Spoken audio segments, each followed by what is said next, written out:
Rituals of Love and Horror, The Haunting of Cuernavaca. Scary story.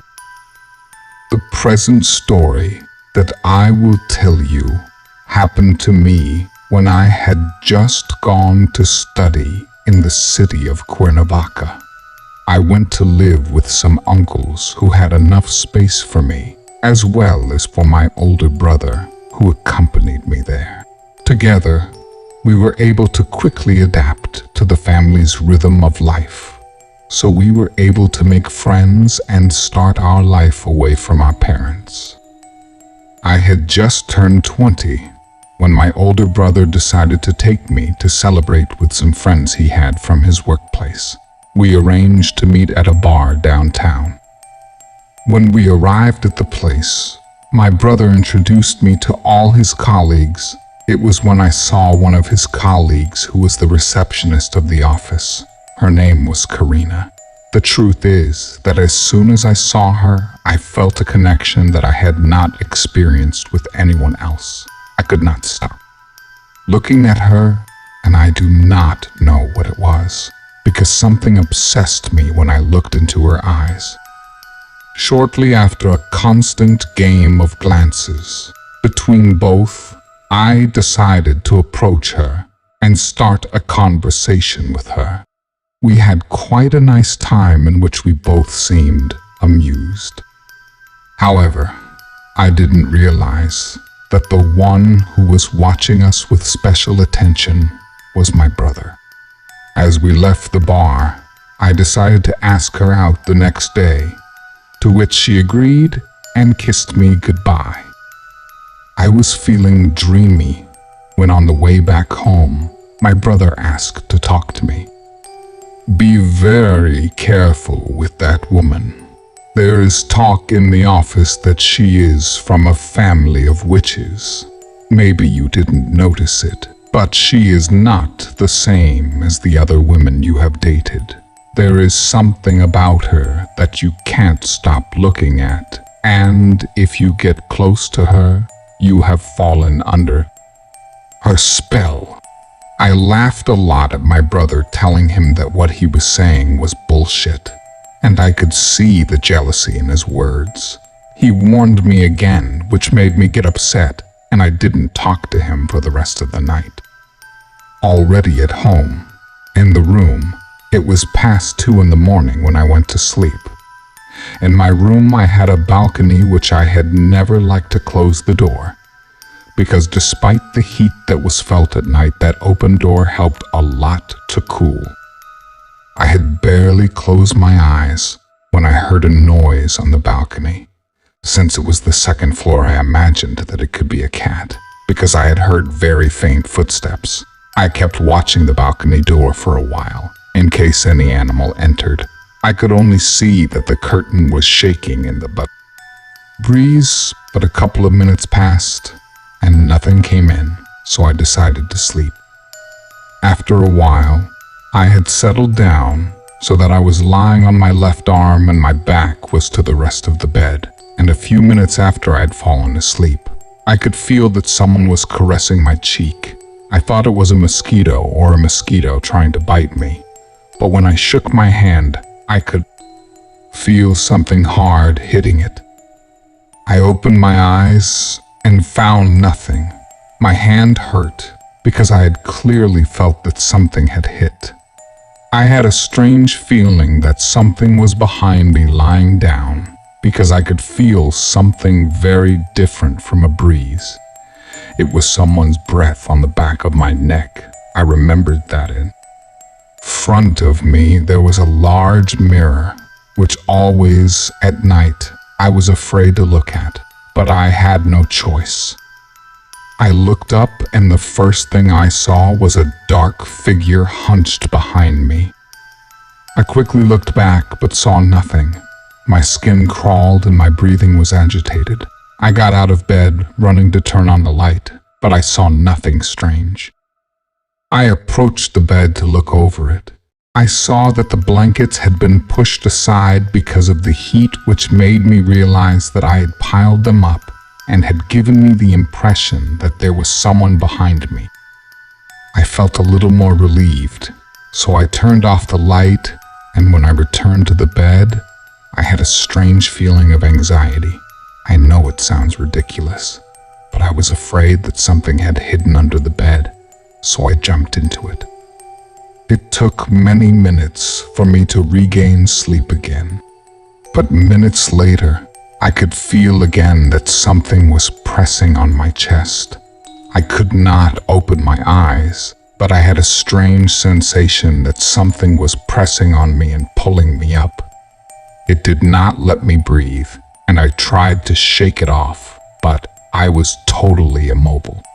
This scared me so much that I started to pray mentally.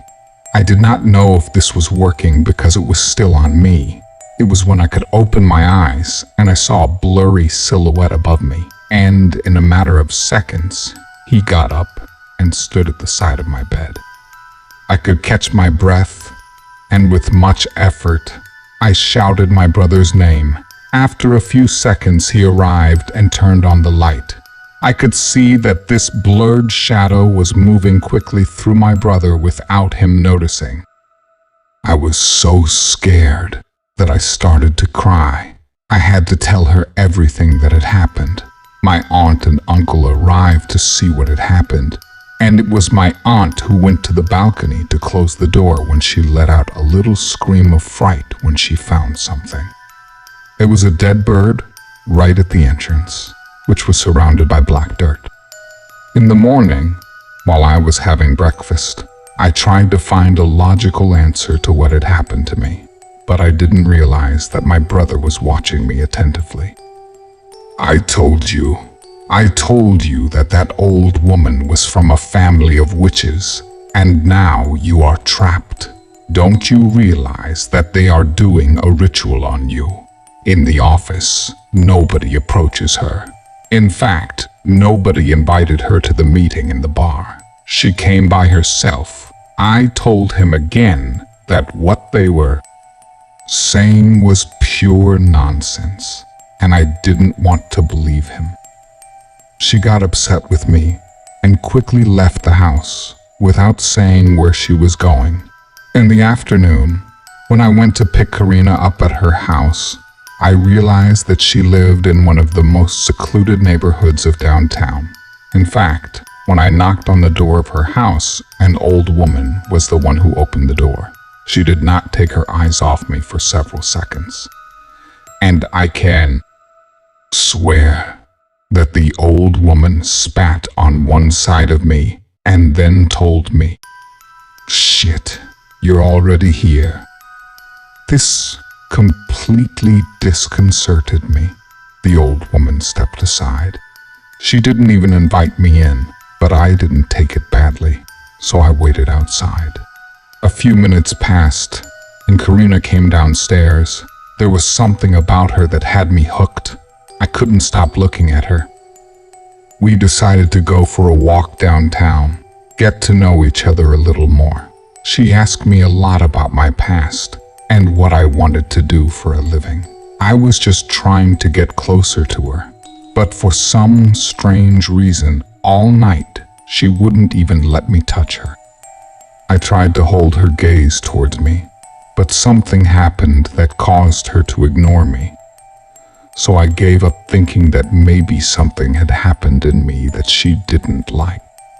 I returned home all disappointed, but the only person I found in the kitchen was my older brother. He asked me where I had gone, and I told him flatly that he did not care. Then he told me the following: "Do you want to know where I was?" "You want to know where I was? I went to get help for you. That old woman already has you under control. So I found someone to intercede for you." That's when my brother took out a bag with the same black earth we had found on the balcony. It's Pantheon earth, and they are trying to put a spell on you. The Ritual for Love horror story. I ignored my brother, leaving him talking to himself in the kitchen. He warned me to be careful from that moment on. If I had been more careful with what he was telling me, maybe I could have gotten rid of what happened to me that night. I was getting ready to go to sleep. The balcony door was already closed. I had a slight impression that something similar could happen to me, so I locked it. I went to brush my hair, and when I came back, I noticed that the curtain was moving in such a way that if there was wind coming from outside, I approached and checked that the door was indeed closed. I was surprised by all this, but I did not imagine more. I turned off the light, and just when I was about to climb into my bed, I could feel that. Something took my leg and pulled me to the floor. Under the bed there was that old woman I had seen in Karina's house. She opened her mouth, and I could swear I saw fangs. She still wouldn't let go of me and started to pull me under the bed. She had a lot of strength. I tried to get free, but every effort was in vain. She was stronger, so I started to scream to my brother and my uncles and aunts. The thing already had my right leg all the way under the bed and was about to put me inside when finally my brother appeared and found me struggling on the floor. He immediately grabbed me by the shoulders and pulled me with force to finally free me from the claws of that witch. At that moment, my brother grabbed a bat and struck a blow under the bed, and then looked, but there was nothing there. After catching his breath, he asked me if I was all right and what had happened. I began to take more seriously his words about what he was warning me about. I went to see a healer who knows that family of witches very well, and they made you a black magic ritual in which they began to get into your head. But the healer managed that witch instead of looking at you, managed to see her. That's why she hated you so much.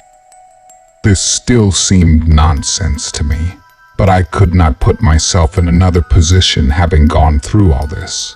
It was something I had to talk about, so I decided to talk to Karina on the phone and confront her, but I never succeeded in contacting her. That night, I could not sleep in that room. I had to go with my brother to sleep. The next morning, my uncles assured me that they would call a priest to pour holy water, and they would look for that person who helped us to know what ritual we could do now to get rid of that witch. For his part, my brother returned in the afternoon with news that I did not expect, because he told me that Karina did attend, but she left almost immediately because she had a blow on her head and mentioned that she could not work in the company anymore. I think you will have to forget her, brother, is what my brother told me when he showed me a picture of Karina taken from a video camera. Karina's face looked deformed. It no longer seemed to be the same face I had fallen in love with, but above all on her face, a huge nose was forming. I thought maybe it was from the blow my brother mentioned, but it was him who told me. The witch under the bed, I managed to hit her on the head. From then on, I never heard from Karina again. I have to accept that I went to see if I could find any sign of her in her house, but I never found anyone living there again. On our side, the curandera came to bless our home, and we can say that things are calmer, but there is something that is bothering me, because until recently, my brother is the one who says he is in love with the granddaughter of that curandera. Thank you for joining us for this spine-tingling story. We hope you found it both thrilling and thought-provoking. If you enjoyed this video, please consider participating in our channel by subscribing, liking, and sharing it with your friends. Your support goes a long way in helping us create more engaging content for you. Goodbye, and may you always tread carefully in the world of the unknown.